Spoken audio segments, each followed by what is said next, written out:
Hello to you and welcome to the narration of the Arganautica, or the Voyage of the Argo, written by Apollonius of Rhodes around 250 BCE.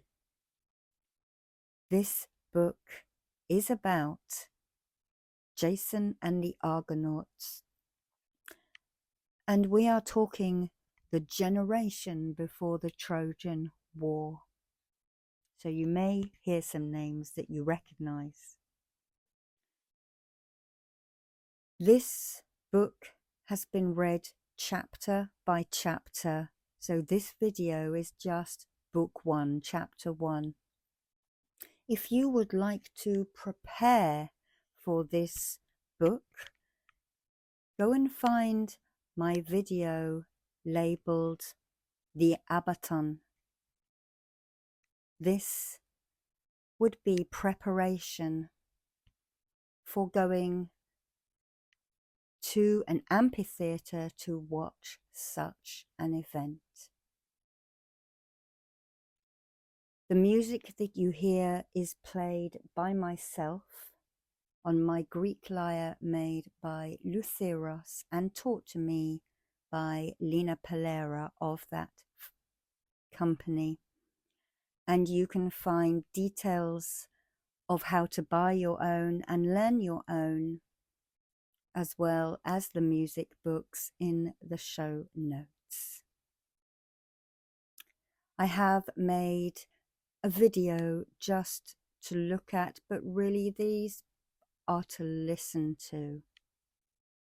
I hope you enjoy it.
I apologize in advance for my mispronunciation of all of these Greek names.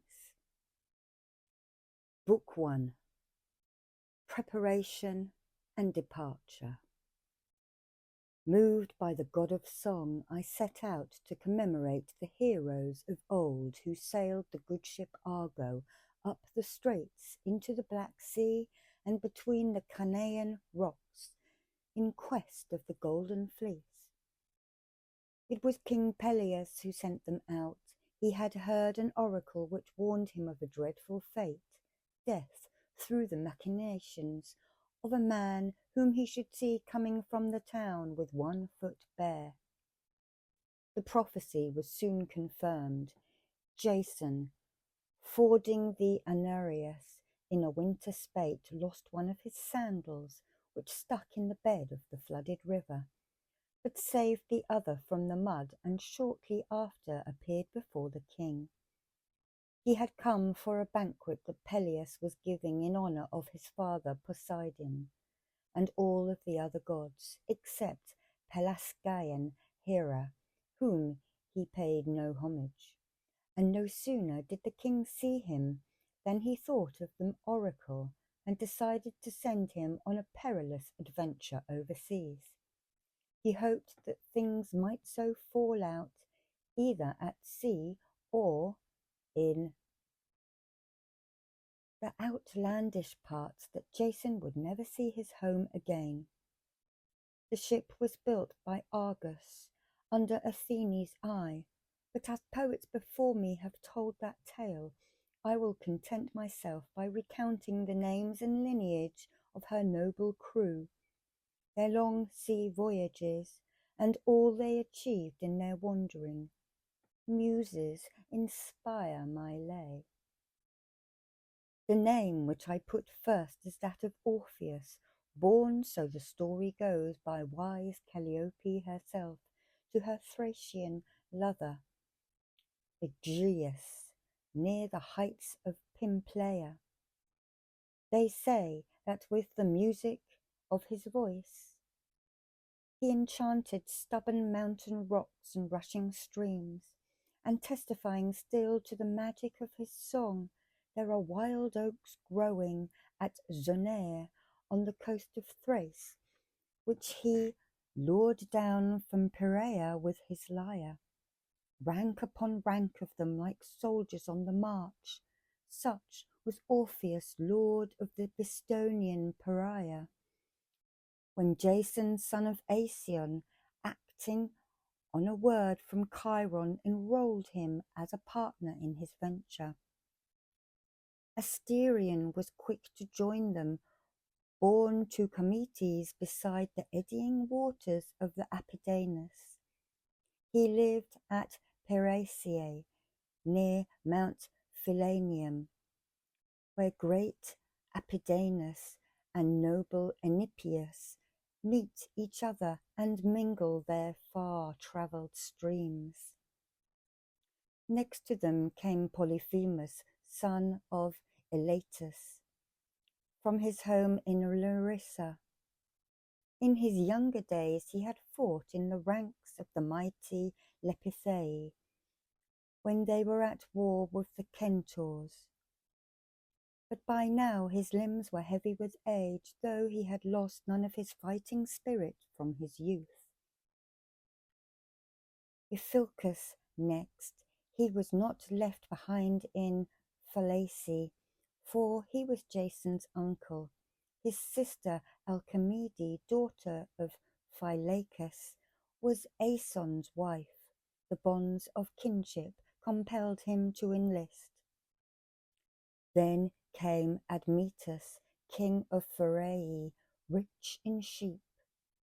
He was not going to linger in his town below Chalcodion's peak. Eurytus and Echion, sons of Hermes, and endowed with all his guile, were quick to leave Alope with their many cornfields. Their kinsman Athalides came also, adding a third to the pair as they set out. He was born near the waters of Amphiaraus by the daughter of Myrmidon, Eupolemia of Pythia. But the two were sons of Anathraea, daughter of Menaetes. From wealthy Garton come Coronis, Cineas' son, a man of valour, but no better than his father, for Cineas, so the bards relate, was destroyed by the Centaurs, yet remained alive. Unaided by his noble friends, he had routed the enemy, and even when they rallied against him, they could not bend his back or kill him. Unbroken and unbowed, he sank below the earth, overwhelmed by the massive pines with which they beat him down. Then came Titaresian Mopsus whom Leto's son Apollo had trained to excel all others in the art of augury from birds. Also Eurydamas, son of Ctemius, who lived in Dolopian Ctemia, near Lake of Xenia. Menoetus too was sent from Opus by his father Actor, who joined the chieftains in their voyage. Eurytion and the valiant Erybotus followed, one the son of Teleon, and one of Irus's son of Actor. Illustrious Erybotus was Teleon's son. Eurytion was the son of Irus, and with them was a third, Oileus, the bravest of brave, and a great man for dashing after the enemy when their ranks were giving way. From Euboea Canthus came. Canithus, son of Abas, sent him. Not that he hesitated to enlist, yet there was to be no homecoming for him, no return to Carytheus. Fate had decided that he and the great seer Mopsus should wander to the ends of Libya to be destroyed. Which shows that death can overtake us however far we go. These two were buried in Libya, which is far from Colchis as the sun travels in a day. The next to join were Clytius and Iphitus, wardens of Oecala, and sons of the cruel Eurytus, to whom the archer King Apollo gave his bow, though the gift did him little good when he challenged the great giver to a match. Next came Telamon and Peleus, sons of Aeacus, but not together and not from the same place. In a mad moment they had killed their brother Phocus, and they had to put a long way between Aegina and themselves. Telamon settled in the island of Salamis, but Peleus parted from him and made himself a home in Phthia. After them from Attica came battle-loving Bootus, son of the excellent Teleon, and Phalaris of the good ashen spear, whom his father Alcon had allowed to go. Alcon had no other sons, so look after him when he was old, yet he dispatched the only son of his declining years to make his mark among the men of valour. Meanwhile Theseus, finest of Attica line, who had gone with Perithous into the underworld, was kept a prisoner in unseen bonds below the earth at Terranium. Had this pair been with them, the Argonauts would indeed have had a lighter task. Next, from the Thespian town of Cyphae came Typhus, son of Hagnias, an expert mariner who could sense the coming of a swell across the open sea, and learn from the sun and star when storms were brewing or a ship might sail. Athene herself, the lady of Trito, had urged him to join the band of chieftains who had hoped for his escalation to their strength, and welcomed his arrival. It was a fitting thing that he should be sent by them, by the very goddess who had built their ship, which she did with Argus, son of Arestor, working under his direction. No wonder the Argo proved the finest of all ships that ever braved the sea with oars. After them came Phlius from Erythrea, where he lived in affluence through the goodwill of his father Dionysus in his home by the springs of Aesopus. From Argos came Talius and Areus, sons of Bias, and also the powerful Leodocus, all of whom Pero, daughter of Neleus, bore. It was on her account that the Aeolid Melapus suffered great hardships in the farmstead of Iphilcus. And nobody can say that the mighty and stout-hearted Heracles neglected Jason's call. A rumour of the chieftain's gathering came to his ears when he was on a journey and had just arrived from Arcadia in Lyxarian Argos. It was that time he carried on his back alive the boar which fed in the thickets of Lampeia, near the great Eurymanthian swamp. And no sooner did he hear the news than he dropped the boar, tied up as it was, from his broad shoulders at the entrance to the market of Mycenae, and promptly set out. He did not even ask permission of Eurystheus. Hylas, his noble squire, in the first bloom of youth, went with him to carry his arrows and serve as keeper of the bow. After him came Nauplius, whose lineage we can trace to King Danaus himself, for his father was Clytonius, son of Nebolus. Nebolus was son of Lamus, and we know that Lamus was son of Proteus, himself the son of early Nepholius, who proved to be the finest sailor of his time, offspring as he was of one of Danaus' daughters, the lady Amnemone, and her lover the sea god. Of all that lived in Argos, Idmon was the last to come, last because his own bird law had told him he would die. And yet he came. He was afraid for his good name at home. This Idmon was not really Abba's son, but one whom Apollo had fathered to take his place among the illustrious Aeolids. The god himself had taught him the prophetic art, how birds should be observed, and how to find omens in burnt offerings. And now from Sparta Aetolian Lady sent the mighty Polydeuces and Castor, that famous master of the racing horse. She had borne these two in Tyndareus' palace at a single birth.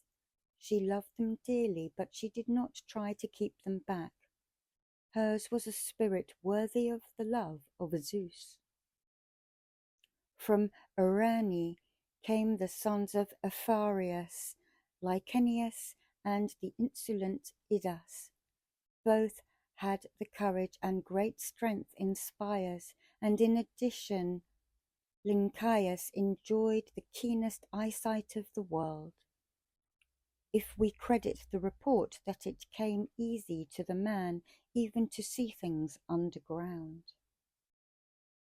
Periclymenus, son of Neleus, set forth also.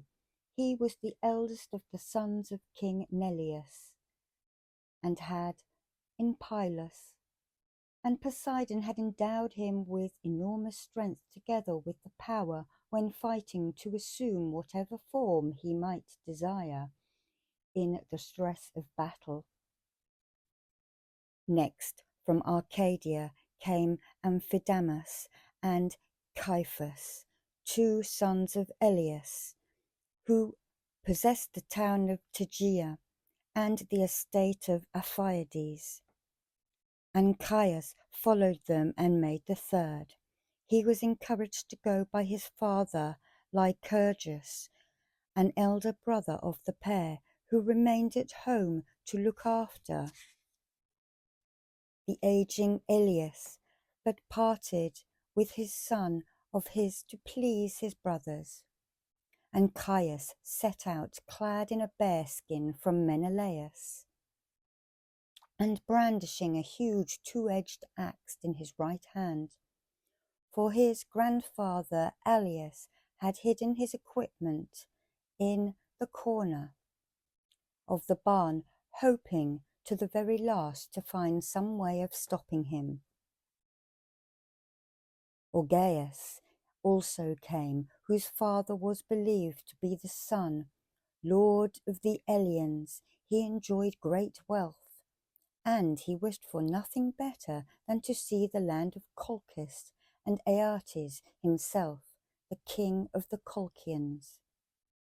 Asterius and Amphion, sons of Hyperphereus, came from the Achaean Pelion, a city founded by their grandfather Pelles on the cliffs of Aegialis. After them from Terranium came Euphemius, the fairest and fastest runner in the world, whom Europa, daughter of the mighty Titos, bore to Poseidon. This man could run across the rolling waters of the grey sea without wetting his swift feet. His toes alone sank in as he sped along his watery path. And there were two more of Poseidon's son to come. One was Erginus, hailing from the city of illustrious Miletus, and the other, proud Anchias, who came from Samos, the seat of Imbracian Here.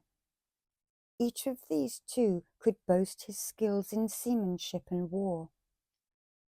Next, bidding farewell to Calydon, came the valiant Meleager, son of Oeneus, and Laocoon, a brother of Oeneus, though not by the same mother.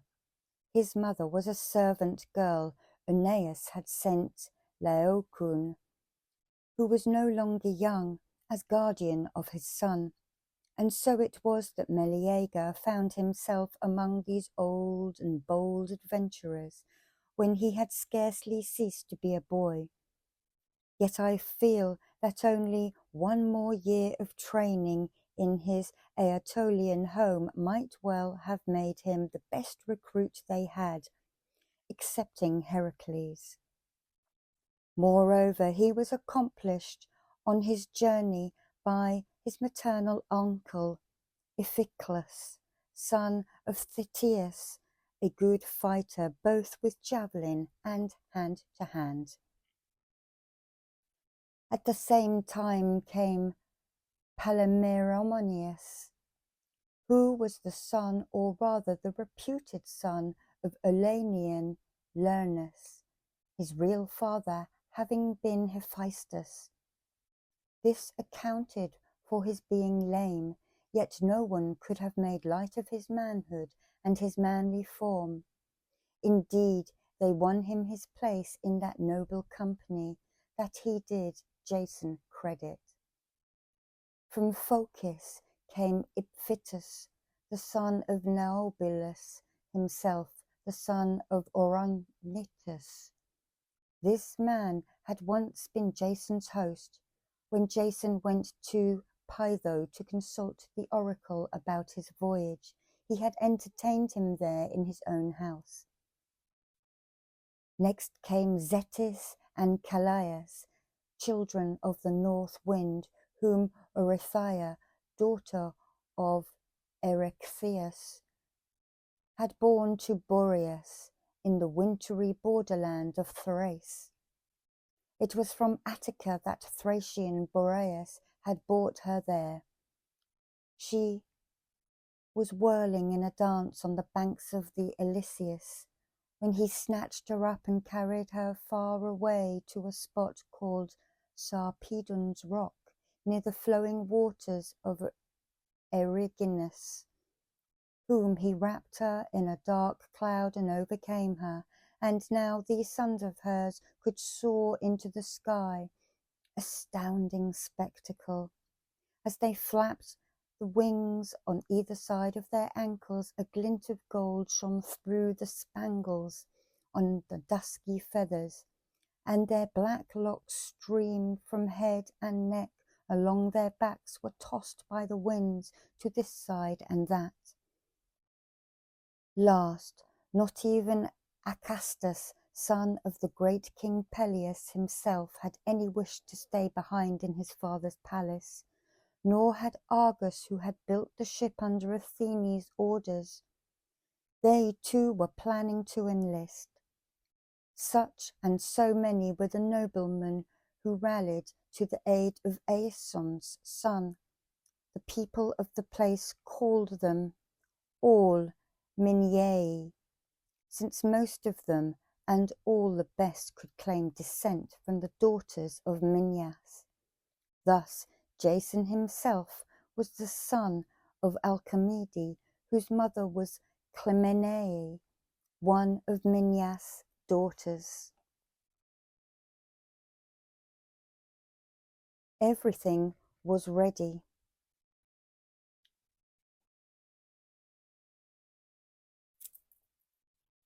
Everything was ready. Argo had been equipped by the serfs with all that goes into a well-founded ship when business takes people overseas. And now her crew made their way through the city to where she lay on the shore, called Magnesian Pagaceae. A throng of eager townsfolk gathered around them, but they themselves stood out like bright stars in a cloudy sky. And as the people watched them hurrying along in their armour, one man voiced the thoughts of all. "Lord Zeus," he cries, "what is Peleus doing? Into what exile from Achaea is he banishing this crowd of noblemen? If Aeates won't give them the fleece of his own free will, they could send his palace up in flames on the very day they land. But they must get there first, and the going will be hard." Such was the general feeling in the town. Meanwhile, the women kept lifting up their hands to heaven in prayer to the immortals for the happy return that all desired. One of them burst into tears, and in her sorrow she said to her neighbours, "Poor Alcimede, tasting calamity at last so late in life, with no hope now of an unclouded end. And what an evil stroke for Aeson, too. Better for him if he had long since been laying in the grave, wrapped in his shroud, in a happy ignorance of this ill-starred expedition. How I wished that the dark waves in which the Lady Helle perished had closed over Phrixus and his ram as well. Instead, the wicked monster actually spoke to him, hence all this misery and heartache for Alcimede." Such were the lamentations of the women of the Argonauts' departure. In Jason's home his many servants, men and women, had by now assembled. His mother too was there, clinging around his neck. The women were all overcome with grief, and his age-stricken father, lying wrapped in a bed like a figure cut in stone, added his moans to theirs. But Jason soothed them in their sorrow with comfortable words. Then, turning to his pages, he told them to pick up his equipment, and they obeyed him in silence, with their eyes upon the ground. But his mother held her son as fast as ever in her arms, weeping without restraint like a girl who had, in her loneliness, falls into the arms of her old nurse, her one remaining friend to ease her heart, fresh from the blows and insults of the stepmother who makes her life a misery. She weeps, and in such black despair that the sobs come welling up too fast for utterance. Thus Alcimede wept as she held her son in her arms, and in her anxious love she cried, "Alas, I wish I could have died, forgetting all my cares, on the very day when I heard King Peleus make his evil proclamation, so that you, my child, might have buried me with your own dear hands. That was the only service I hoped you still might render me. Apart from that, you have long since repaid me for all a mother's care. But as it is, I that have stood as high as any woman in Achaia shall be left like a servant in an empty house, pining in misery for love of you, my pride and glory in days gone by, my first and last, my only son. Seeing that the goddess has begrudged me the many children she bestows on others, how blind I was. Never once, not even in a dream, did I imagine that the flight of Phrixus could bring calamity to me. She wept and moaned, and the waiting women around her joined in her lamentations. But Jason gently urged her to take heart. "Mother," he said, "I beg you not to dwell so bitterly upon your distress. No tears of yours will save me from the misfortune. You will only be piling trouble upon trouble.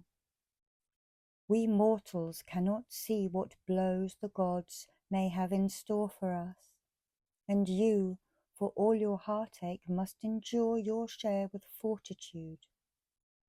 Take courage from Athene's friendliness, and the omens we have had from the heavens.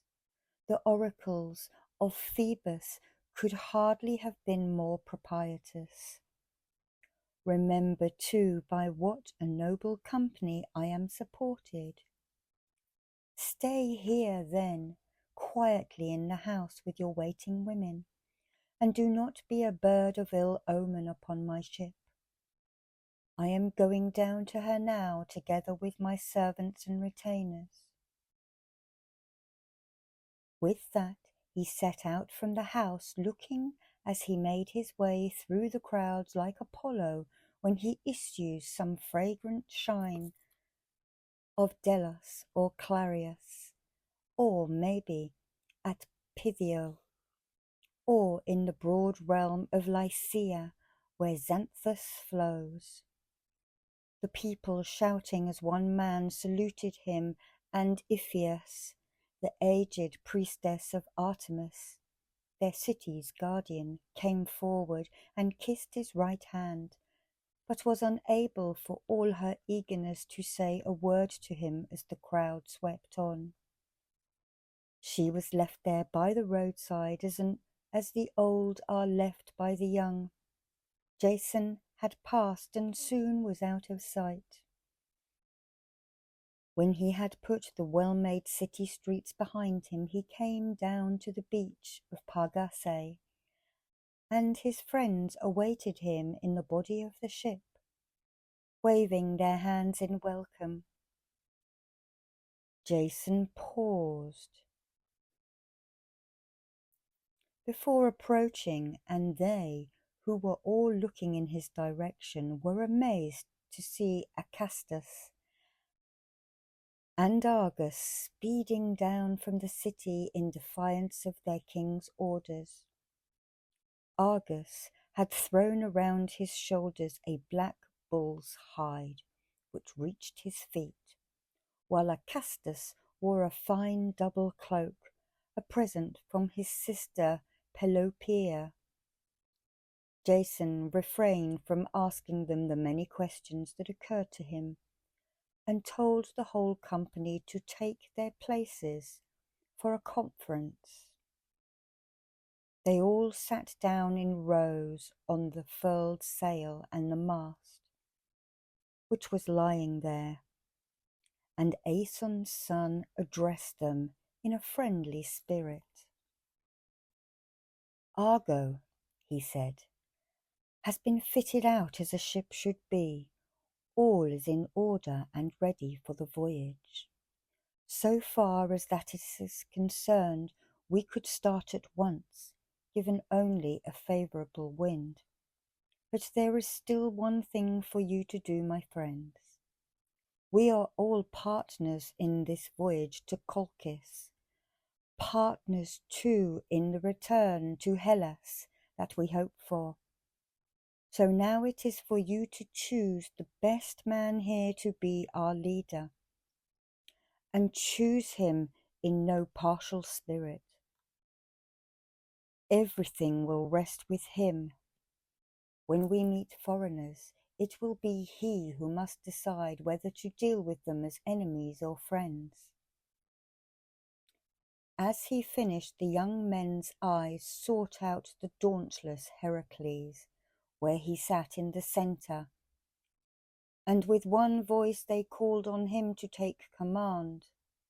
But he, without moving from his seat, raised his hand and said, "You must not offer me in this honour. I will not accept it for myself, nor will I let another man stand up. The one who assembled this force must be its leader too."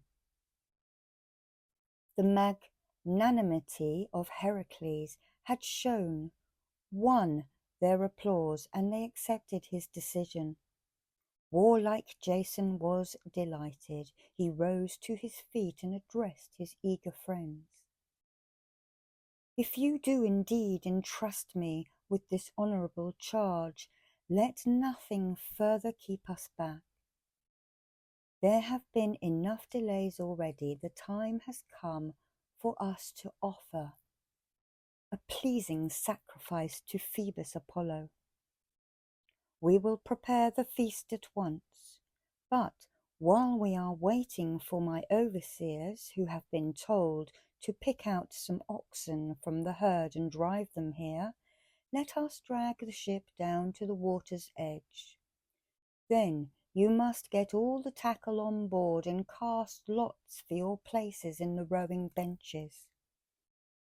Also, we must build an altar on the beach for Apollon, the god of embarkation, who promised me through his oracles that he would be my counsellor and guide in our seafaring, if I offered him sacrifice as I set forth on my mission for the king. He was the first to turn to the business in hand. The rest leapt to their feet and followed his example, piling their clothes on a smooth ledge of rock, which in the past had been scoured by winter seas, but now stood high and dry.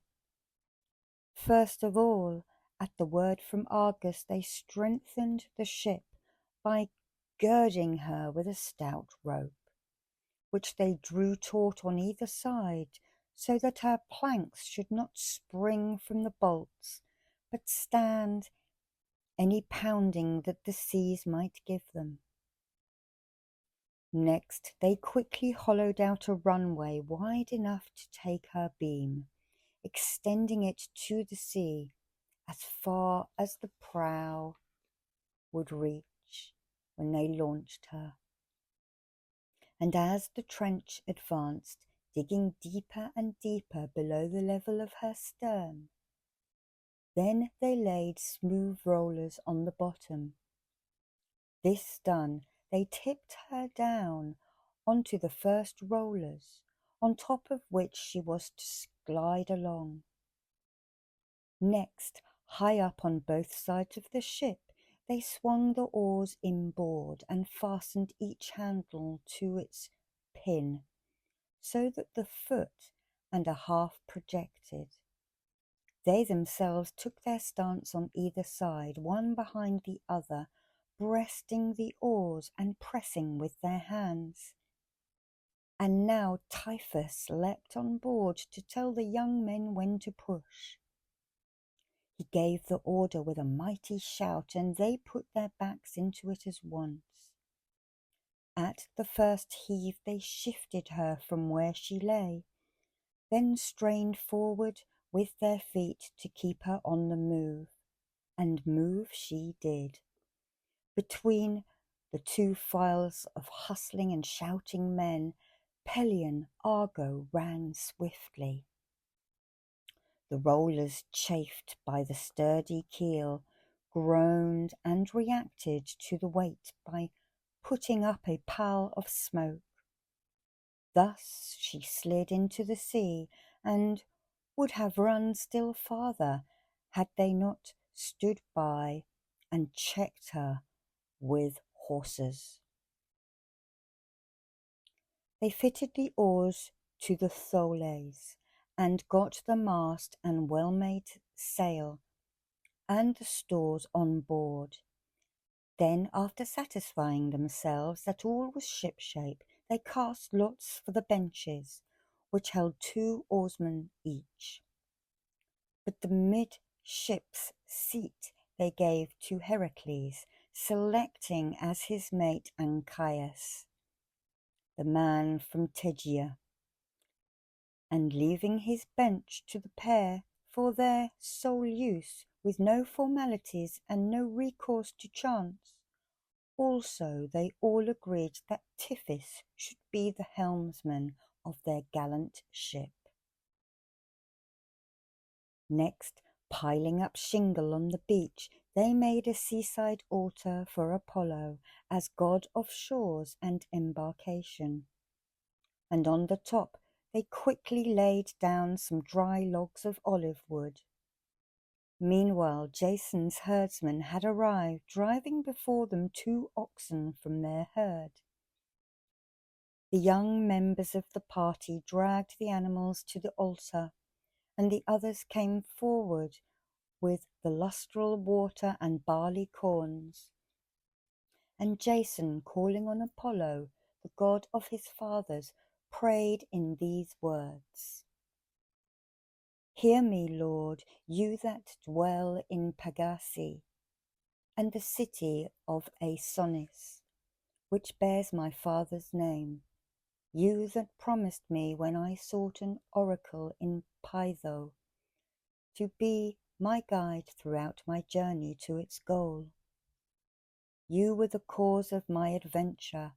I look to you to bring my ship to Colchis and back to Hellas, with my comrades safe and sound. Then we will once more glorify your altar with a bull for each man that gets safely home. And I will bring you countless other gifts, some in Pytho and others in Ortygia. Come then, Archer King, and accept the sacrifice we lay before you by way of payment for our passage on this ship. The very first that we have made for Argo.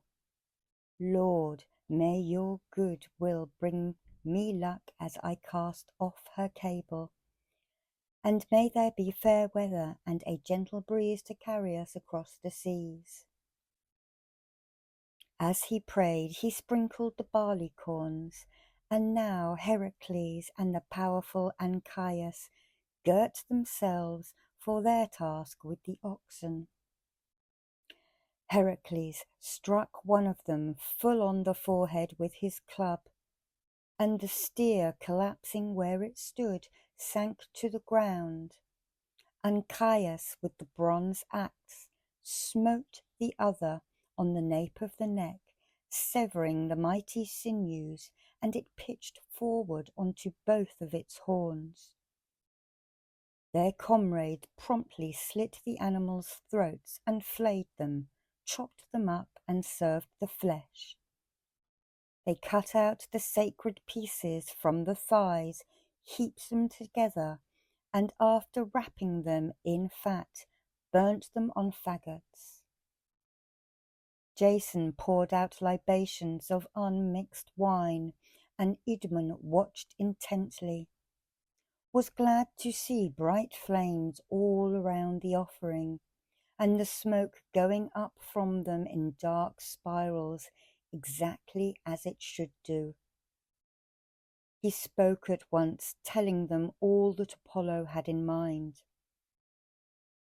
"For you," he said, "it is decreed by heaven and destiny that you should return to this place bringing the fleece, though countless trials await you on the voyage out and back. I, on the other hand, am doomed by a god's malignant will to die in some remote spot on the Asian continent. From evil omens I have long since learnt my fate. Nevertheless, I left my country to embark so that at home they might think well of me as one who sailed in Argo. This was all. The young men listened to the prophecy, rejoiced to know that they would see their homes again, but were filled with grief for Idmon and his doom. The time of day had come when the sun, after his midday rest, begins to throw shadows of rocks across the fields as he declines towards evening dusk. So now they strewed the sand with a thick covering of leaves and lay down in rows above the grey line of the surf. They had beside them plentiful supplies of appetizing food and mellow wine, which the stewards had drawn off in jugs, and presently they began to tell each other stories, as young men often do at a banquet to amuse themselves. When all goes pleasantly and nobody is in a mood to pick an ugly quarrel. But Jason, his resolution failing, retired within himself to brood on all his troubles. He looked like a man in despair, and Idas, noticing this, took him to task in a loud voice. "Jason," he cried, "what are these deep thoughts that you are keeping to yourself? Tell us, what is the matter with you? Has panic got you in its grip? It often leaves a coward dumb. Then hear me swear, by my keen spear, with which I win the foremost honours in wars, the spate that helps me more than Zeus itself, I swear that no disaster shall be fatal, no venture fail. With Idis at your back, even if a god comes up against us, that is the kind of ally you have got in me, the man from Arene." As he finished, he lifted a full beaker with both hands and drank the sweet unwatered wine until his lips and his dark beard were drenched with it. There was an outcry from them all, but it was Idmon who stood up and spoke his mind. "Sir," he said, "your words are deadly, and you will be the first to suffer for them. You are a bold man, but it seems that this strong wine has made you overbold, blinding your judgment when it led you to insult the gods. Surely there are other ways of putting fresh heart into a friend. Your whole effusion was outrageous. Have you not heard that long ago Alosius' sons blasphemed, as you have done, against the happy gods? Those two were by no means your inferiors in courage, yet for all their prowess they were struck down by the swift arrows of Leto's son." This brought a loud laugh from the Apharian Idas. Then, with an evil look at Idmon, he made an insolent reply. "Come now, employ your second sight and tell me whether I too shall be brought by the gods to some such end as your father provided for Aloes' sons. Ask yourself, too, how you are going to get away from me alive, should you be caught out in an idle prophecy." He spoke in anger, with the will to wound, and the quarrel would have gone still further had not their comrades checked the contending pair with loud remonstrations. Jason himself intervened, and so did Orpheus, raising his lyre in his left hand, he leapt to his feet and began a song. He sang of that past age when the earth and the sky and sea were all knit together in a single mould. How they were sundered after deadly strife. How the stars, the moon, and the travelling sun keep faithfully to their stations in the heavens. How mountains rose, and how, together with their nymphs, the murmuring streams and all four-legged creatures came to be. How, in the beginning, Ophion and Eurymene, daughter of Ocean, governed the world from the snow-clad Olympus, and how they were forcibly supplanted, Ophion by Cosmos, Eurymene by Rhea, of their fall into the waters of Ocean, and how their successors ruled the happy Titan gods when Zeus in his Dictaean cave was still a child with childish thoughts before the earth-born Cyclops had fortified him with the bolt, the thunder and lightning that form his glorious ament today.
song was finished, his lyre and his celestial voice had ceased together. Yet even so there was no change in the company. The heads of all were still bent forward, their ears intent on the enchanting melody. Such was his charm, the music lingered in their hearts. But presently they mixed the libations that pious ritual prescribes for Zeus, poured them out on the burning tongues, and then in the dark betook themselves to sleep.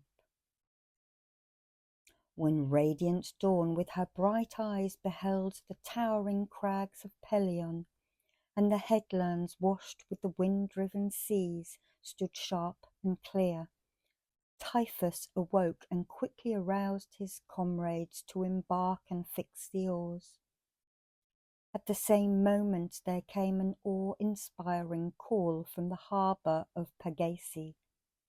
The Pelion, Argo herself, who was chafing to be off, cried out, for she carried the magic beam from an oak at Dodonia, which Athene had fitted in the middle of her stem. So they followed one another to the rowing beaches, and, taking their allotted places, sat down in proper order with their equipment by them. And Caius sat amidships beside the mighty bulk of Heracles, who laid his club near by and made the ship's keel underfoot sink deep in the water. And now the horses were hauled in, and they poured libations on the sea.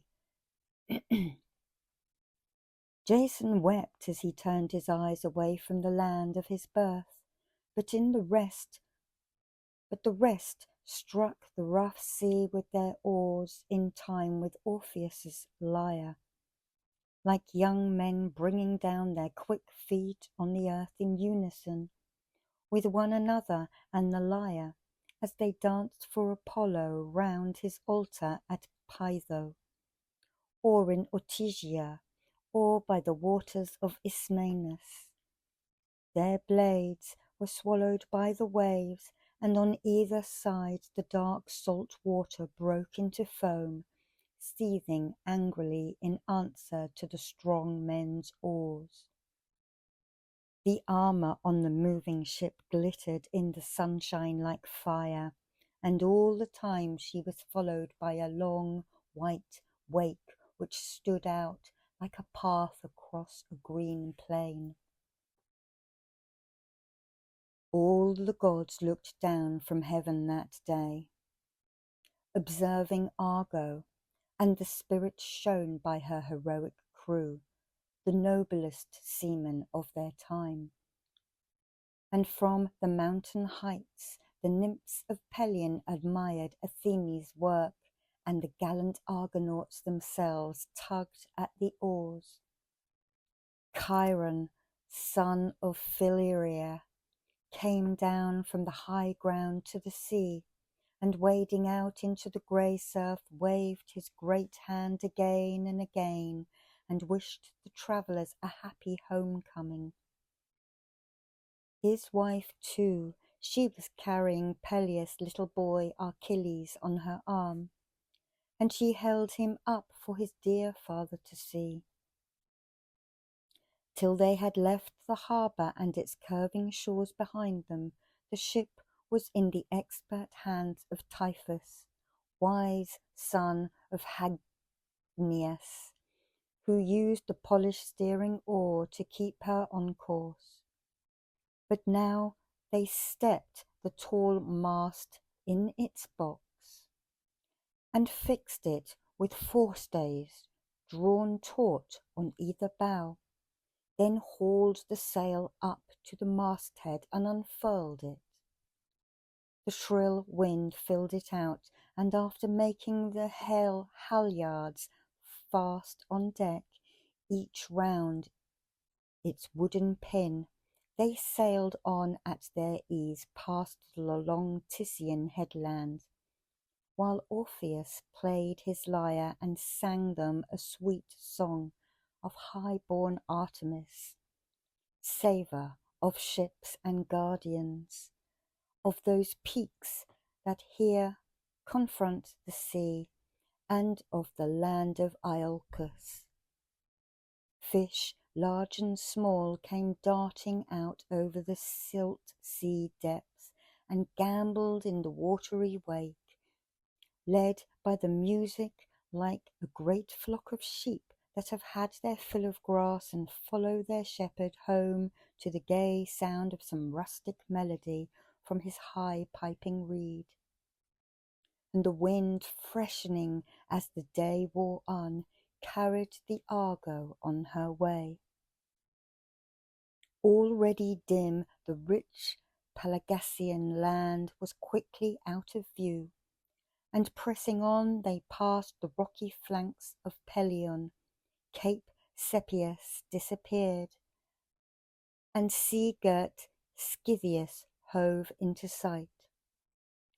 Then far away they saw Parasiae, and under the clear sky the mainland coastline of Magnesia, and the tomb of Dolops Here. As the wind had ventured against them, they beached. They beached their ship at nightfall, and in the dark, while the sea ran high, they made sacrifice of a sheep in the hero's honour. For 2 days they lingered on this coast, but on the third they hoisted their broad canvas and put out to sea. The beach is still called Argo's Apathete, because she took off there.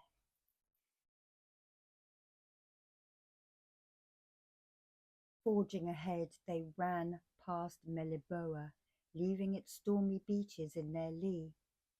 And in the morning they saw Homoli, sloping down towards the sea close to them. They skirted it, and had not long to wait before they passed the mouth of the river Amris, and presently could see Eurymene and the scarred ravines of Ossa and Olympus.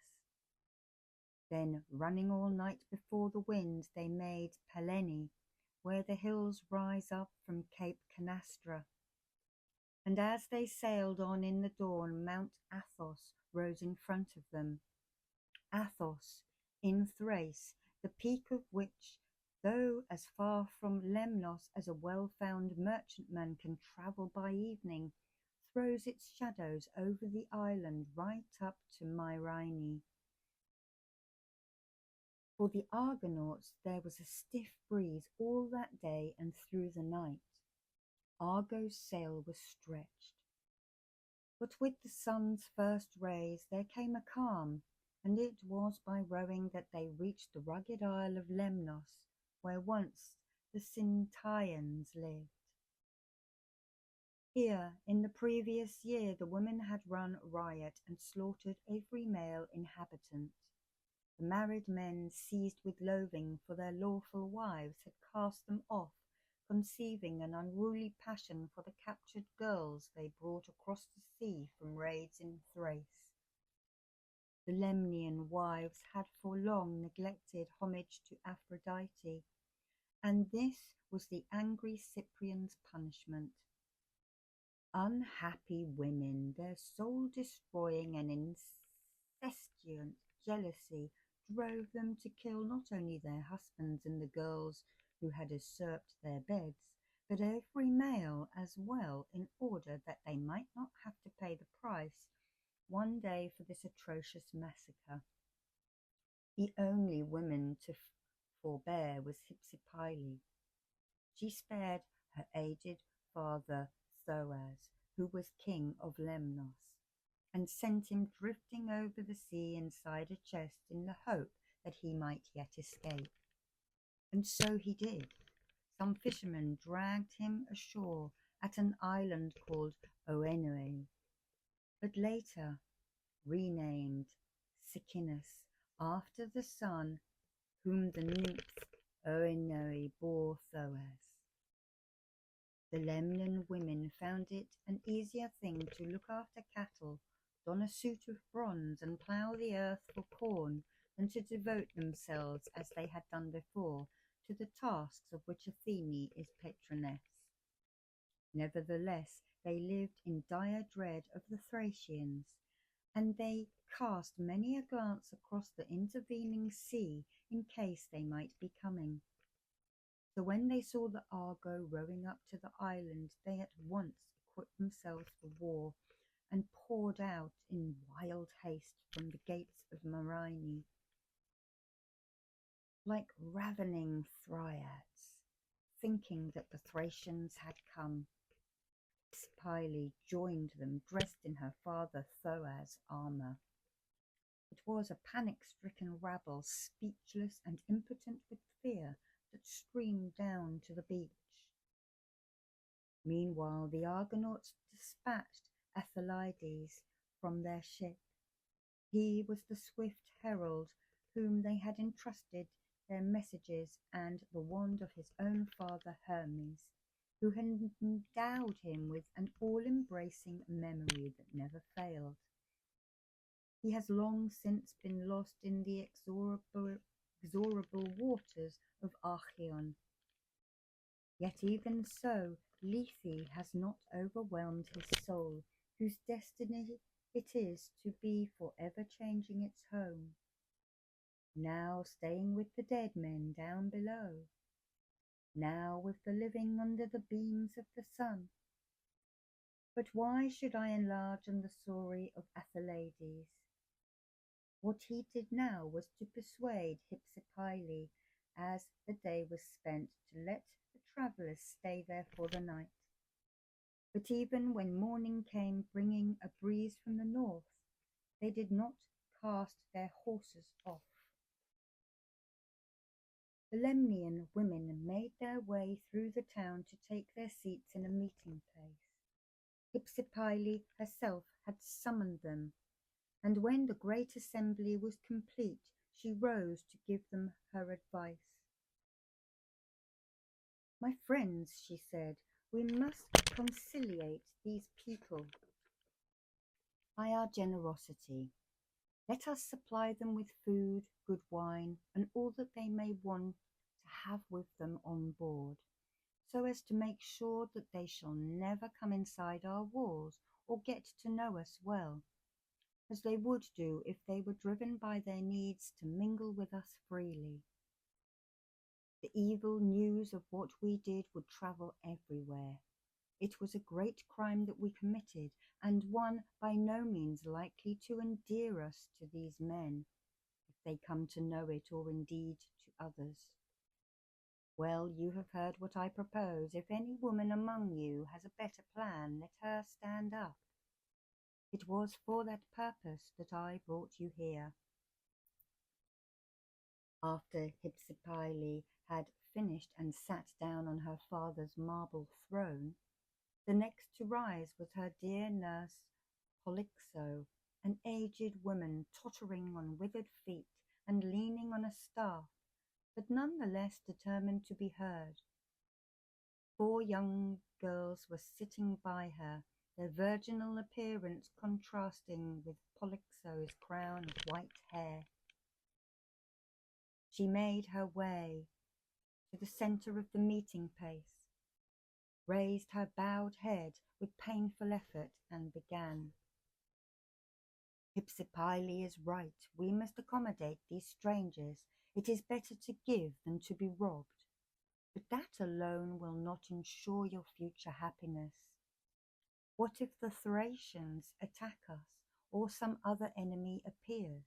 Such things happen, and they happen unannounced. You saw how these men came.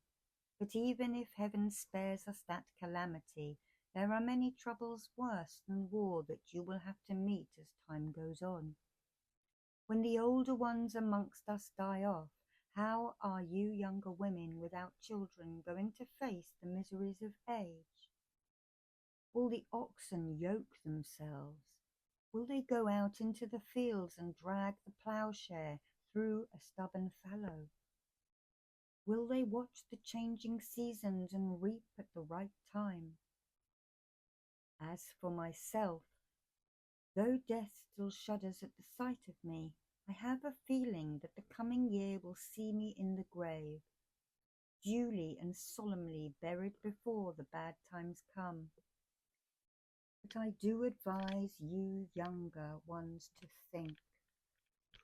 Salvation lies before you at your feet, and only you will entrust your homes, your livestock, and your splendid city to these visitors. Polyxo's speech was greeted with applause from every side. They liked her plan, and Hypsipyle immediately stood up again and said, "Since you are all agreed, I will send a messenger to the ship at once." And turning to Iphigenia, who was at her side, she said, "Go and ask the captain of this exhibition, whoever he may be, to come to my house and hear what the people have decided. It will please him. And tell his men that they may land if they wish to do so without fear, and come into our town as friends." With that she dismissed the meeting and set out for home. Iphigenia meanwhile presented herself to the Minier, and when they asked what had brought her, she poured out her tale. "The lady Hypsipyle, daughter of Thoas, sent me here to invite the captain of your ship, whoever he may be, to come and hear from her what the people have decided. She said it would please him. Also, I am to tell the rest of you that you may land at once if you wish to do so, and come into the town as friends." This struck them all as a very fit and proper welcome. They thought that Thoas must be dead and Hypsipyle, his only daughter, queen. So they urged Jason to set out at once, and themselves prepared to go too. Jason fastened around his shoulders a purple cloak of double width, which Pallas Athene, the lady of Trito, had made and given him when she was laying down the props for Argo's keel and showing him how to measure timber for the crossbeams with a rule. Brilliance of this mantle outdid the rising sun. It was of crimson cloth surrounded by a purple broider, and embroidered at each end with a number of distinct and curious designs. Here were the Cyclopes sitting at work on an imperishable thunderbolt for Zeus the king. One ray was lacking to complete its splendor, and this lay sputtering as a flame as they beat it with their iron hammers. And here was shown Antiope's two sons, Amphion and Zethus, with the town of Thebes as yet unfortified. They were busy laying its foundations. Zethus was shouldering a mountain peak. He seemed to find it very hard work. Amphion walked behind, singing to a golden lyre, and a boulder twice as large as that of Zethus came trundling behind him. Next, Aphrodite of the long locks, wielding Ares' formidable shield. On the left side, her tunic had slipped down from her shoulder to her forearm. It hung below her breast, and all was mirrored to perfection in the bronze shield, as she held it in front of her. Elsewhere, a woodland pasturage was shown with oxen grazing. For these a battle was afoot. Electron's sons had been attacked by a band of Taphian raiders, who wished to walk off with their cattle. The dewy grass was drenched with their blood, but the herdsmen were too few, and the larger force had got the upper hand. Next came a race between two chariots. In the leading car was Pelops shaking the reins, with Hippodamia beside him, and close behind came Oenomaus, with Myrtilus driving the horses. Oenomaus was trying to catch Pelops with a spear cast in the back. But just as he had poised his spear, the axle of his chariot twisted and broke in the hub, and out he fell. And here was Phoebus Apollo pictured as a sturdy youth shooting an arrow at the gigantic Titos, who was boldly dragging off his mother Leto by her veil. Titos was the lady Elares' son, but he was nursed and born again by Mother Earth. Phrixus the Minyan was also shown together with his ram. So vividly were they portrayed, the ram speaking to Phrixus, and Phrixus listening, that you looked, and you would have kept quiet in the hope of hearing the wise words from their lips. And still you would have gazed, and still you would have hoped. Such was the cloak that Athene, lady of Trito, had made for Jason.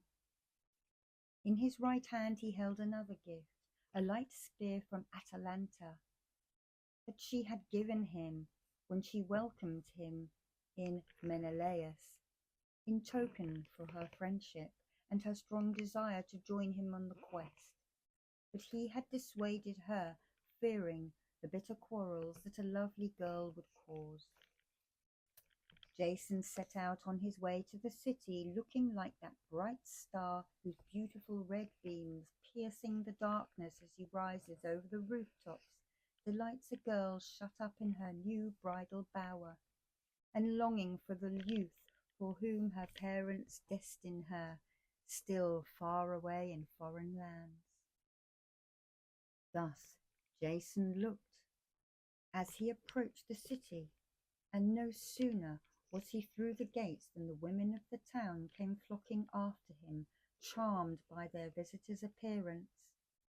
But Jason kept his eyes on the ground and walked resolutely on till he reached Hypsili's royal palace.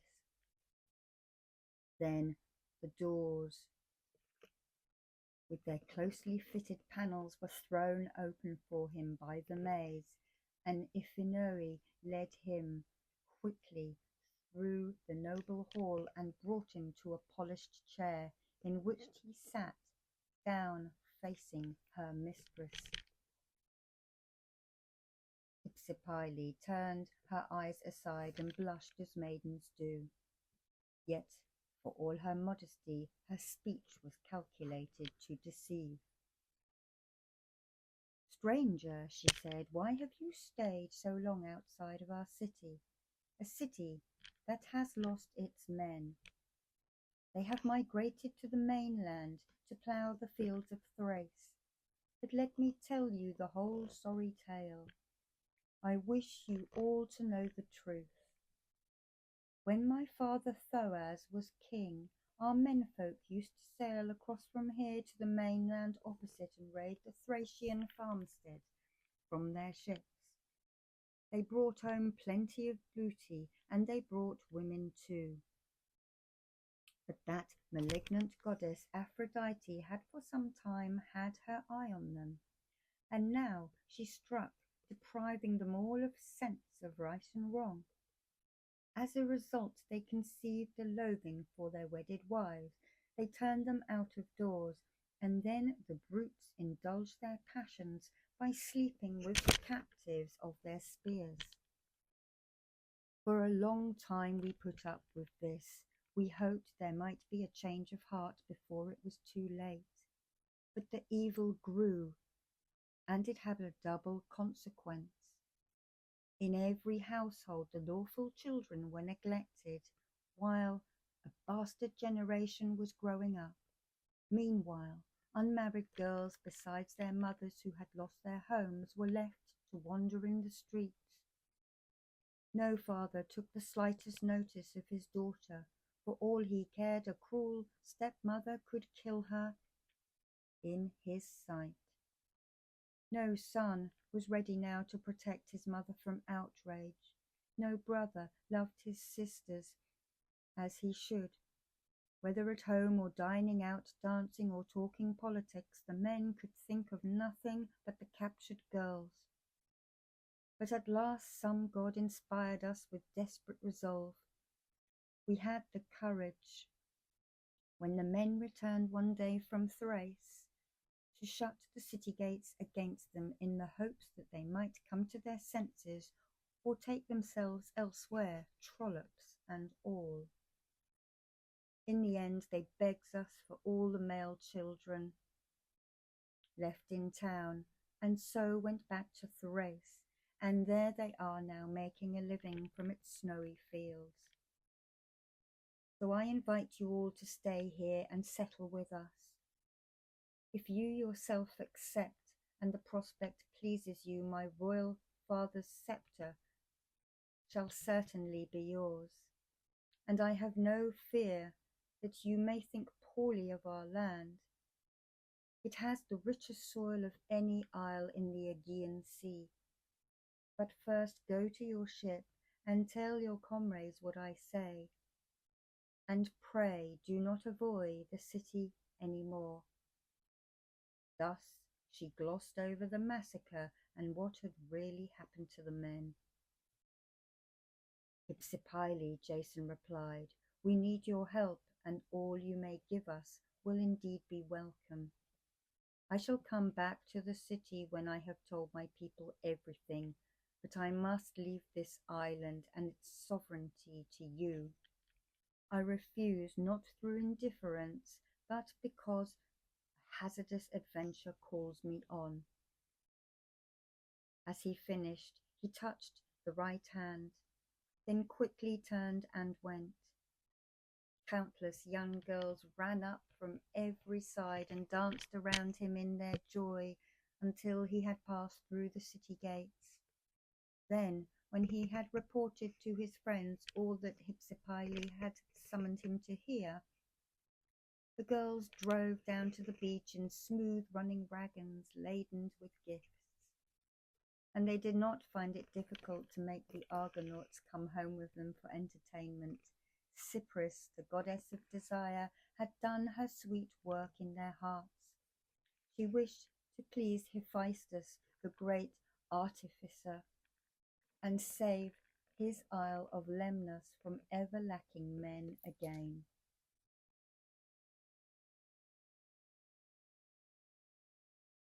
Jason himself set out for Hypsipyle's royal home, and the rest scattered as chance took them, all but Heracles, who chose to stay close to the ship with a few select companions.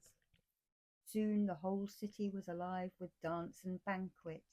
The scent of burnt offerings filled the air, and of all the immortals it was Hera's glorious son Hephaestus and Cypris herself whom their songs and sacrifices were designed to please. Day followed day, and still they did not sail. Indeed, there is no knowing when they would have left if Heracles had not summoned a meeting from which the women were excluded, and he sharply admonished his friends. My good sirs, he began, not without irony, are we exiled for manslaughter? Cast out for killing relatives at home? Or have we come here for brides, not fancying our own women there? Are we really content to stay and cultivate the soil of Lemnos? We shall get no credit, I assure you, by shutting ourselves up with a set of foreign women all this time. And it is no good praying for a miracle. Fleeces do not come to people of their own accord. We might as well go home, leaving this captain of ours to spend all day in Hypsipyle's arms, till he has won the admiration of the world by repopulating Lemnos. Such was the force of his rebuke that not a man could look him in the eye or answer him. With no more said, the meeting broke up and they hurried off to make ready for departure. When the women got wind of their intentions, they came running down and swarmed around them, moaning for grief as bees come pouring out from their rocky hive when the meadows are gay with dew, and buzz around all the lilies, flitting to and fro to take their sweet toll from every flower. There was a loving hand and a kind word for every man, with many a prayer to the happy gods for his safe return. Hypsipyle took Jason's hand in hers and prayed in tears for the lover she was losing. "Go," she said, "and may the gods bring you and all your comrades home with the golden fleece for the king, since that is what you have set your heart on. This island and my father's scepter will be waiting for you if you ever choose to come again when you are back in Hellas. You could easily collect a host of immigrants from other towns, but that is not what you will wish. Something tells me that it will not happen. Nevertheless, remember Hypsipyle when you are far away and when you are at home. But tell me what I am to do if the gods allow me to become a mother, and I will gladly do it." Jason was moved. "Hypsipyle," he said, "may the happy gods grant all the prayers you have made on my behalf, but I hope that you will not think ill of me if I elect, with Pelea's permission, to live in my own country. Release from toil is all that I ask of heaven, but if I am not destined to return to Hellas from my travels, and you bear me a son, send him when he is old enough to Pelasgian Iolcus. I should like him to console my father and mother in their grief if he finds them still alive, and to care for them at their own fireside at home with no interference from the king." With that, Jason led the way on board. The other chieftains followed him, went to their seats and manned their oars.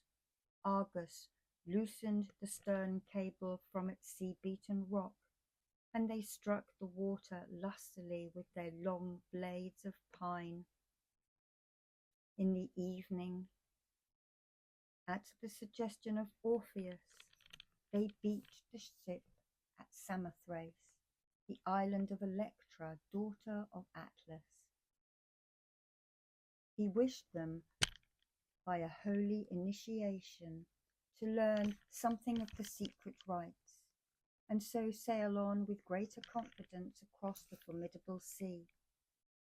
Of the rites I say no more, pausing only to salute the isle itself and the powers that dwell in it, to whom belong the mysteries of which we must not sing. From Samothrace they rowed on eagerly over the deep gulf of Melas, with the land of the Thracians on the left and Imbros northward on the right. And just as the sun was setting, they reached the foreland of the Cheronaci. There they met a strong wind from the south, set their sail to it, and entered the swift current of Hellespont, which takes its name from Athama's daughter. By dawn they had left the northern sea. By nightfall they were coasting the Rhoetian shore, inside the straits, with the land of Ida on the right.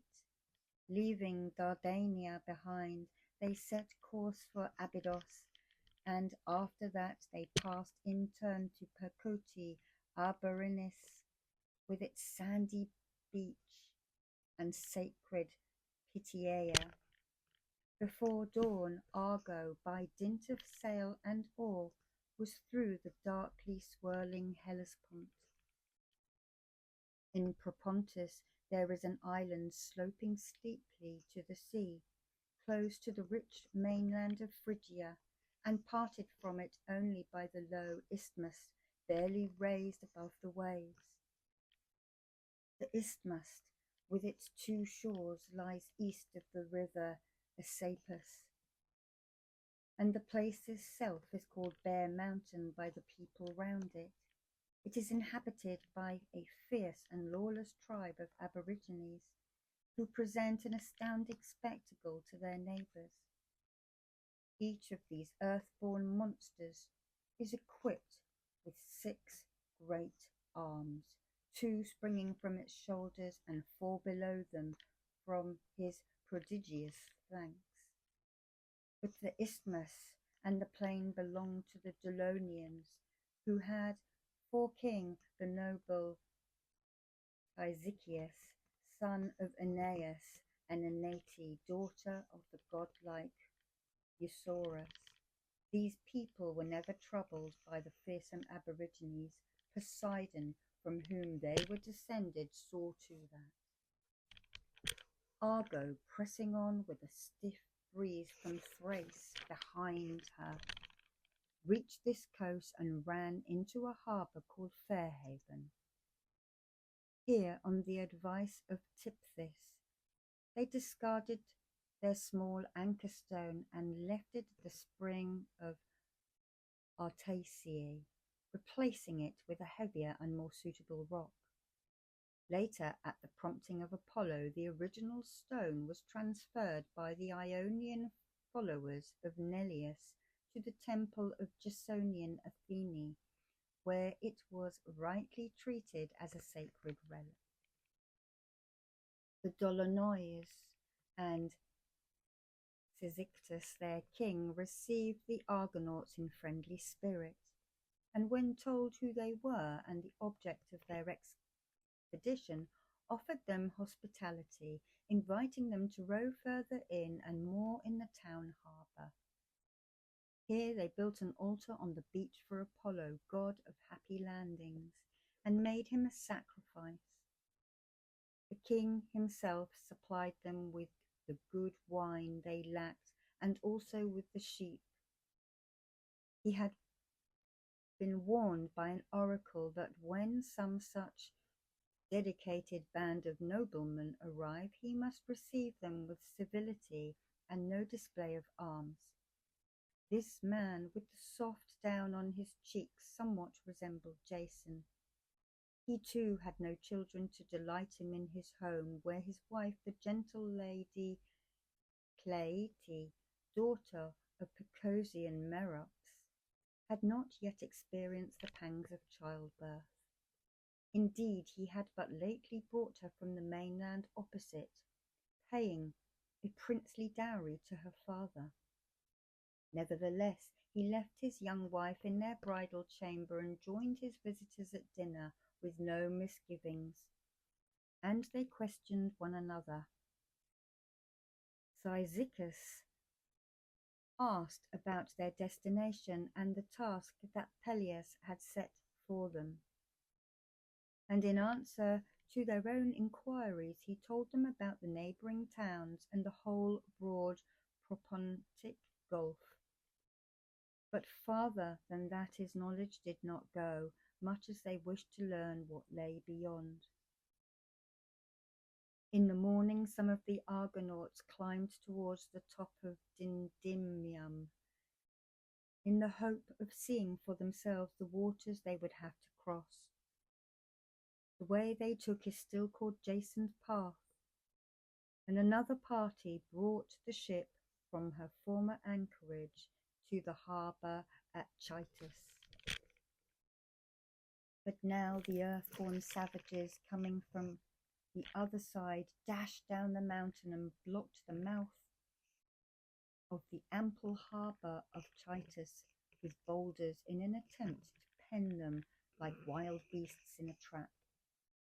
However, Heracles had been left there with younger men, and he quickly bent his recurved bow and brought a number of the monsters down. The rest retaliated by pelting him with jagged rocks, and I cannot but surmise that these redoubtable beasts were bred by Hera, wife of Zeus, as an extra labour for Heracles. But just at this moment the rest of the Argonauts, who had turned back before the summit, appeared on the scene to take their part in the slaughter. The monsters charged with fury more than once, but the young warriors were ready for them and their spears and arrows, and in the end they killed them all.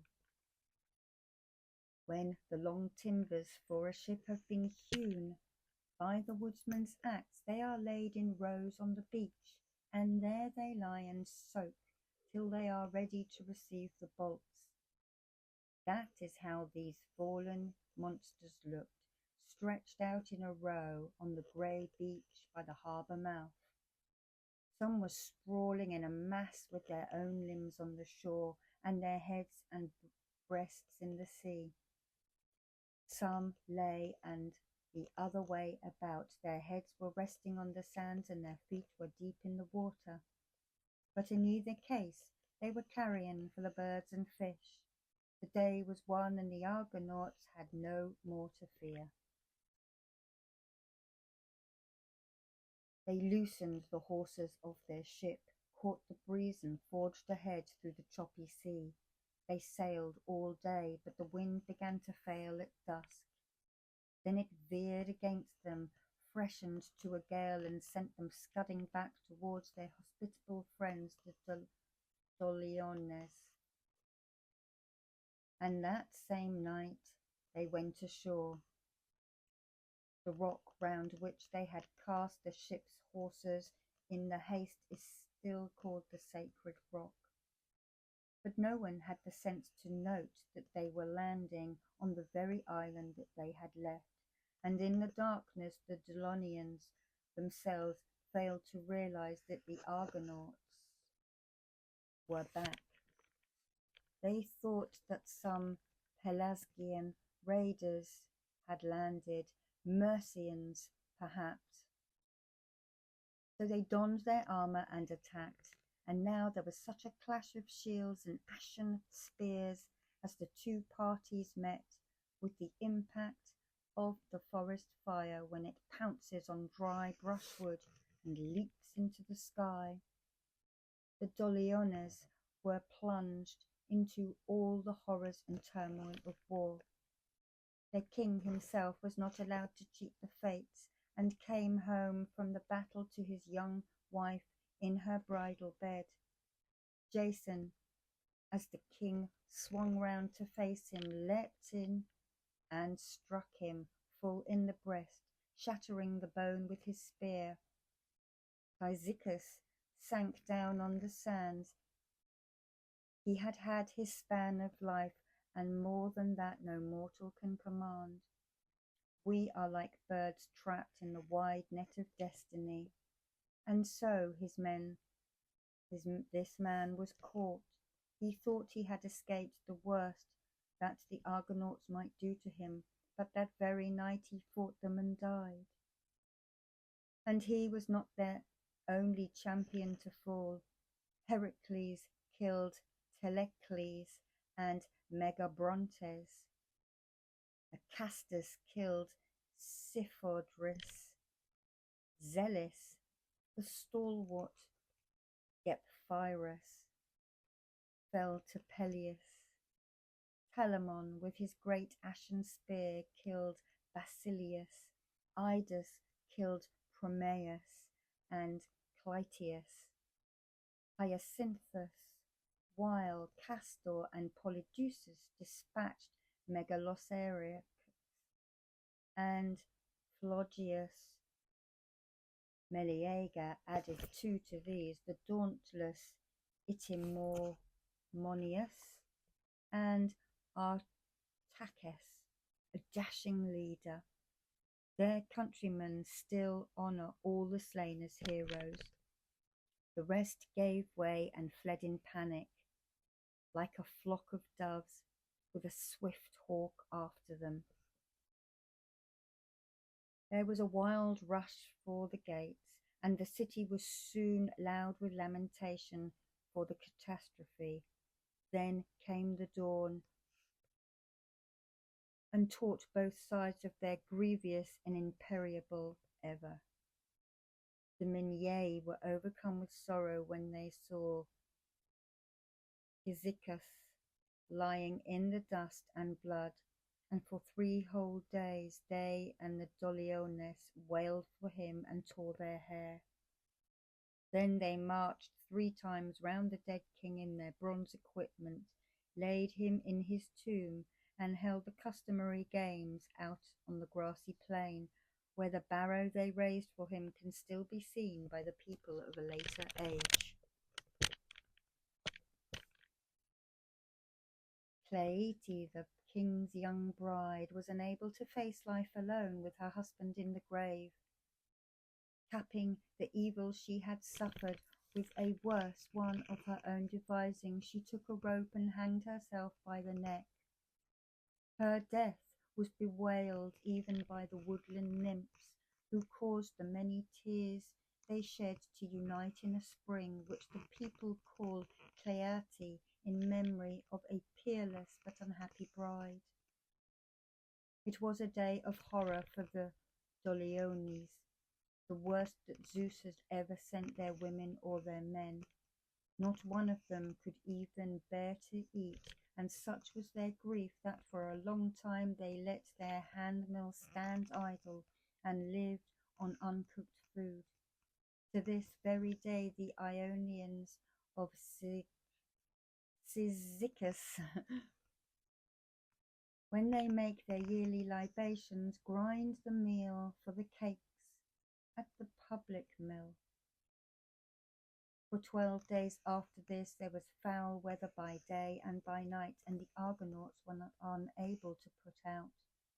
But towards the end of the next night, while Acastus and Mopsus watched over the comrades who had long been fast asleep, a halcyon hovered over the golden head of Aeson's son, and in its piping voice announced the end of the gales.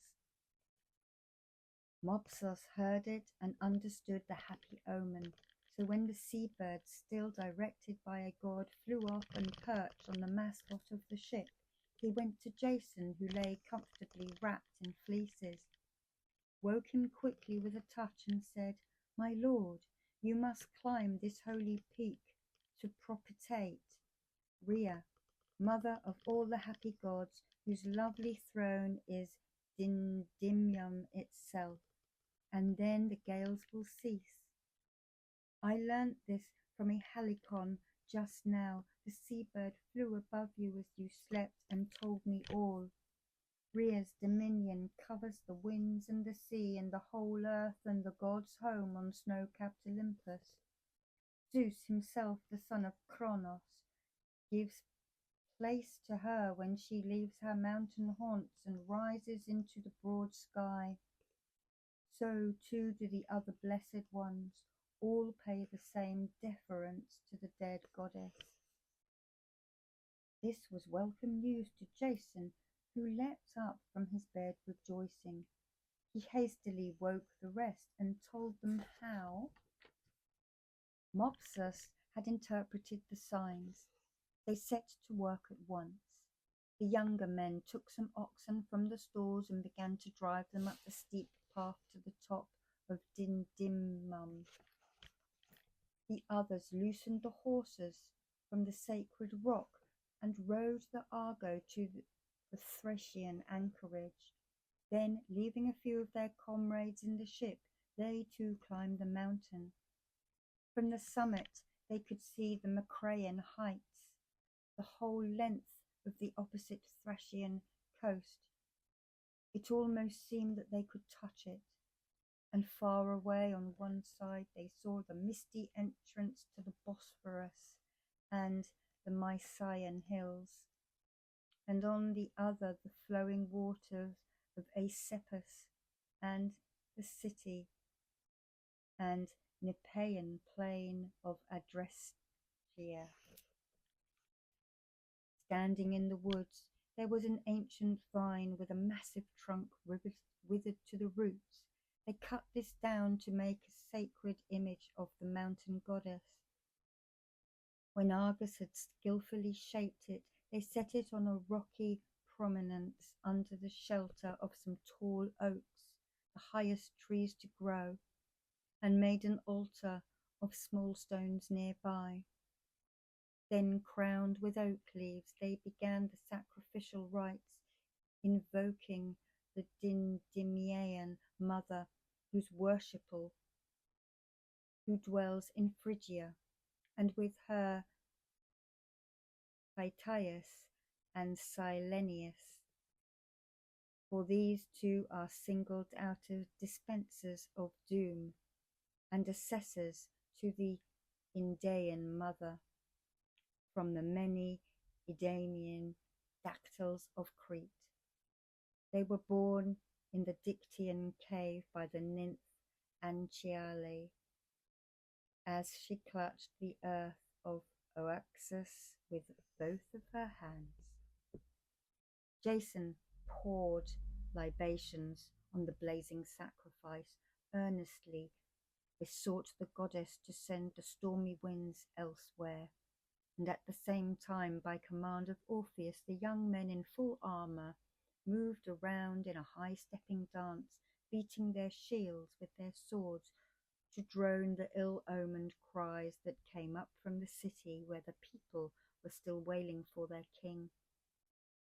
This is why the Phrygians to this day propitiate Rhea with the tambourine and drum.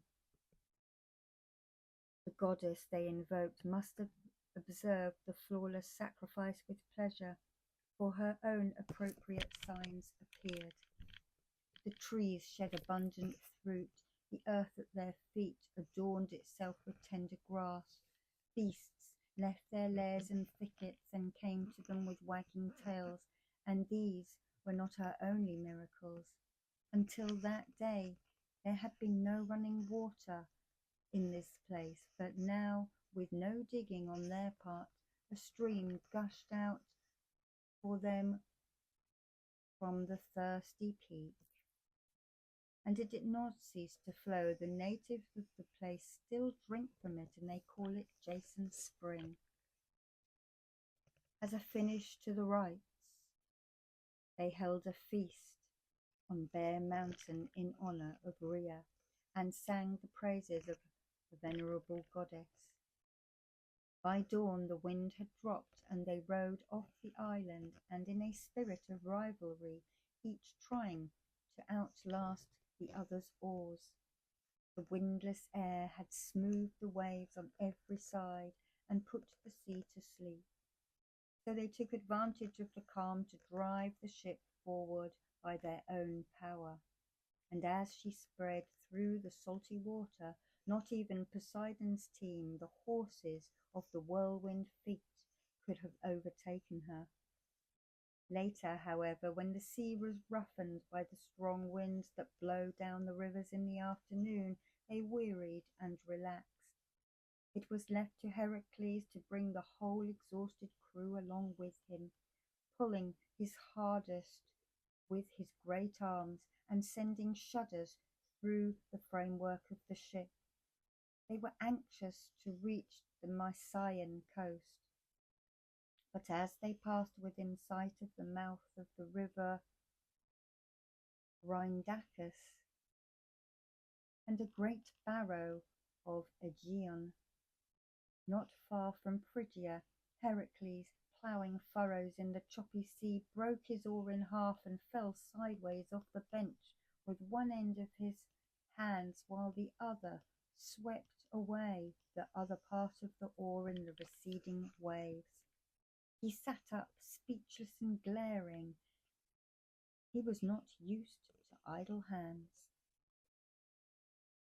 They made their landfall at the time of day when the vine dresser or the ploughman, filled with thoughts of supper, reaches home at last, and pausing at the door, begrimed with dust, bends a weary knee and looks at his own worn hands with a curse for the belly that commands such toil.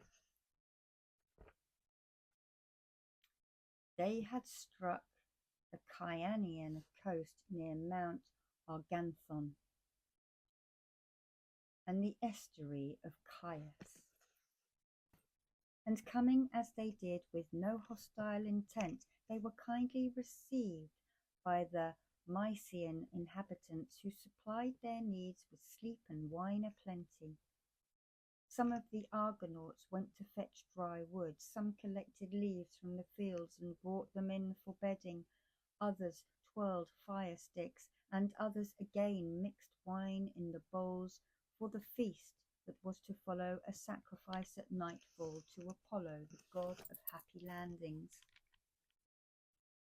But Heracles, son of Zeus, leaving his friends to prepare a banquet, set out for the woods, anxious before all else to make himself a handy oar.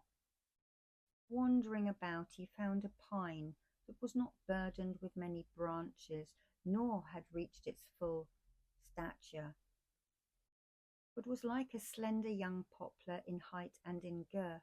He promptly laid his bow and quiver down, and he took off his lion skin and began loosening the pine's hold in the growth with blows of his bronze-studded club.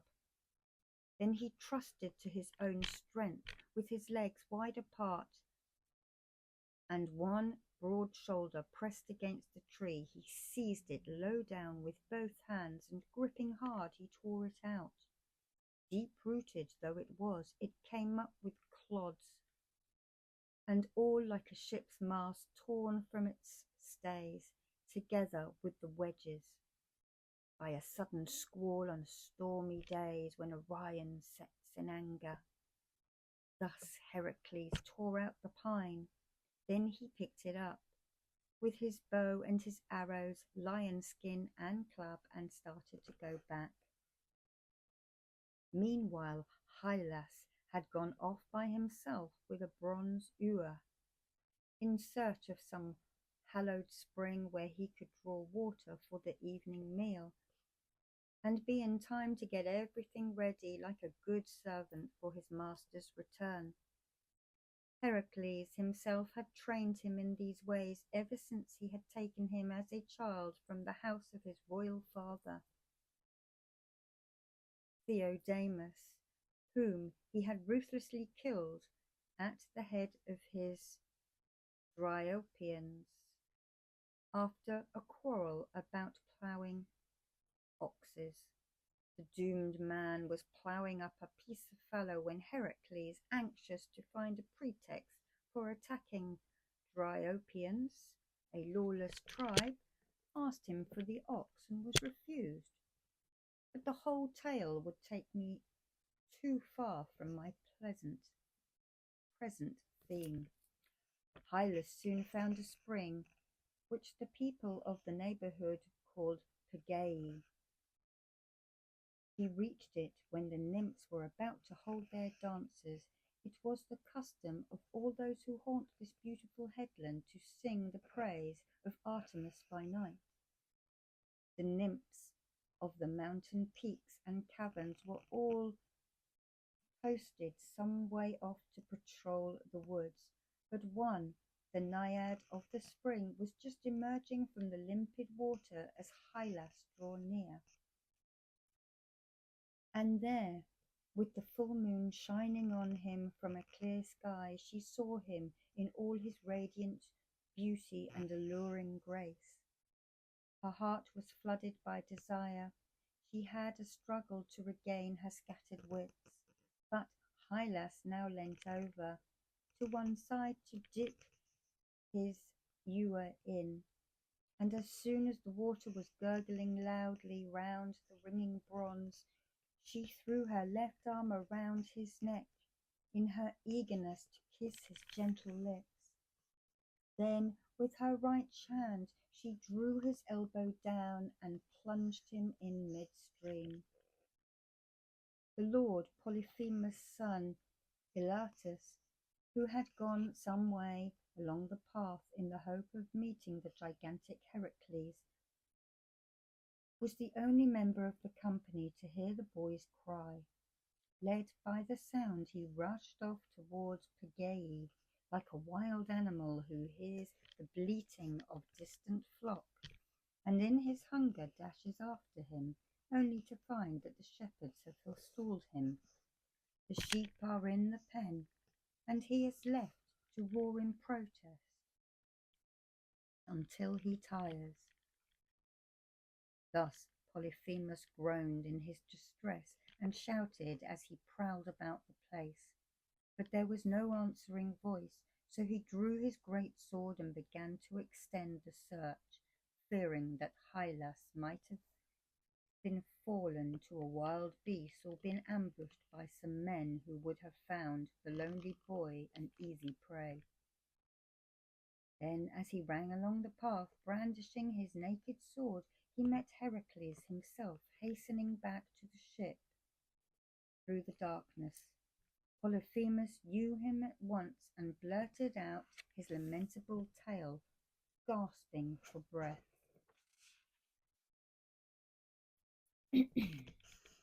My lord, it fails me to give you such dreadful news. Hylas went out for water. He has not come back. Some brigands must have got to him. Or beasts are tearing him to pieces. I heard him cry. When Heracles heard this, the sweat poured from his forehead and dark blood boiled within him. In his fury, he threw down the pine and rushed off, little caring where his feet were carrying him. Picture a bull stampeded from the water meadows by a gadfly's sting. He takes to his heels. The herd and herdsmen are nothing to him now, and off he goes, sometimes passing on without stop, sometimes pausing to lift his mighty neck and bellow in his pain. Thus Heracles in his frenzy ran at top speed for a while without a break, then paused in his exertions to fill the distance. But now the morning star rose above the topmost peaks, and with it came a breeze. Typhus urged his comrades to embark at once and take advantage of the wind. They went on board in eager haste, pulled up the anchor stones, and hauled the ropes astern. Struck full by the wind, the sail bellied out, and soon they rejoiced to find themselves far out at sea, passing Poseidon's cape. But presently, at the hour when bright-eyed dawn comes up into the eastern sky and all the paths stand out in the fields glistening with dew, they realized that they had heedlessly left 2 of their number behind. Tumult and fierce recriminations followed. They had sailed without the bravest Argonaut of all. But Jason, paralyzed by a sense of utter helplessness, added no word to either side in this dispute.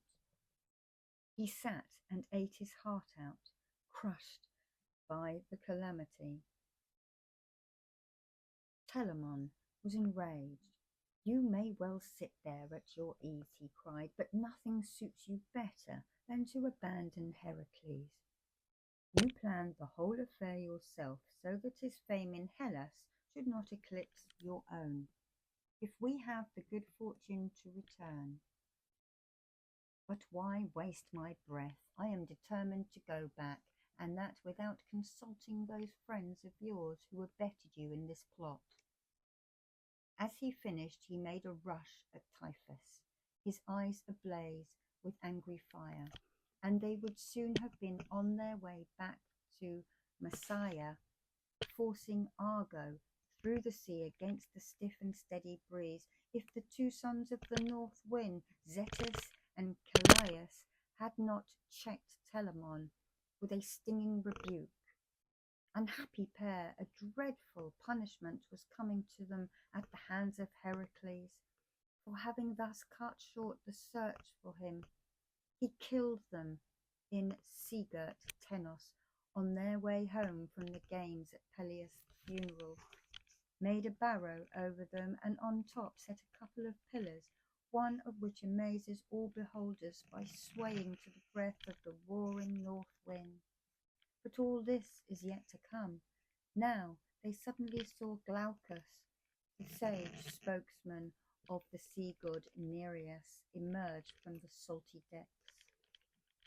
Raising his shaggy head and front as far down as the waist, he laid his sturdy hand on the side of the ship and cried to the contending Argonauts. Why do you propose, in defiance of Almighty Zeus, to bring the dauntless Heracles to Colchis? Argos is his place. There he is fated to serve his cruel master Eurystheus, to accomplish 12 tasks, and if he succeeds in a few that yet remain, to join the immortals in their home. So let there be no regrets for him, nor for Polyphemus, who is destined to found a city among the Mysians, where Chios flows out into the sea, and to meet his end in a broad land of the Chalybes. As for Hylas, who caused these two to go astray, and so be left behind, a nymph has lost her heart to him and made him her husband. With that he plunged and was swallowed by the restless waves. The dark water swirled around him and broke into foam, dashing against the hollow ship as she moved on. The Argonauts were filled with joy, and Telamon went straight up to Jason. He gripped his hand, kissed him, and said, "My lord, do not be angry with me if in a foolish moment I was blinkered and intolerable. An intolerable affront was forced from me in my distress. May the winds blow away the offence, and let us two, who have always be friends again." The son of Aeson answered him with wise forbearance. "My good sir," he said, "you did indeed insult me grievously when you accused me before all these of having wronged a loyal friend. I was cut to the quick, but I am not going to nurse a grudge, for you were not quarrelling with me about a flock of sheep or worldly goods, but about a man, a comrade of my own. And I like to think that if occasion rose, you would stand up for me against the others as boldly as you did for him." This was enough.